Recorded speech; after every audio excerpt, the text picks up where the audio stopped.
অনেকে বলছে যার হারায় সেই বুঝে, যার সন্তান হারায় সেই বুঝে।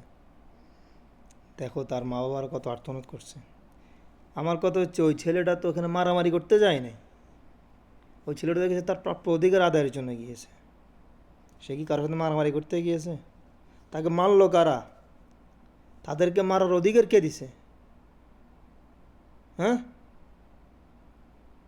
বিশ্বাস করেন আমার কালকে সারা রাত আমার ঘুম হয় নাই এগুলো দেখে।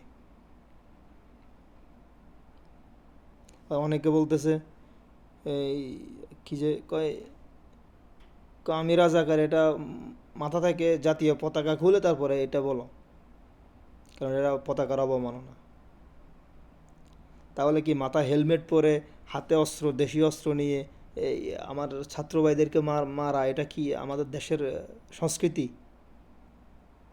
এটাই আমাদের দেশের শিক্ষা? আমরা স্বাধীন দেশ এটা। আর মা বোন কি বলবো, ছেলেদের কথা তো বাদ দিলাম, মেয়েদের কি, আল্লাহ আকবার, কি জানোয়ার রে ভাই এরা। এই জন্যই তো আমরা মানুষ মরলে আমরা আলহামদুলিল্লাহ বলি না, আমরা জানোয়ার মরলে, কুলঙ্গার জানোয়ার এরা মরলে আমরা আলহামদুলিল্লাহ বলি। আল্লাহি আমি আমার মনের মধ্যে কিছু মানুষের নাম খুদাই করে রাখছি,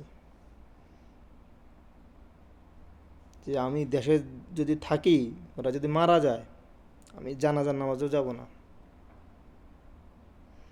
ইনশাআল্লাহ, আল্লাহ যদি বাঁচা রাখে।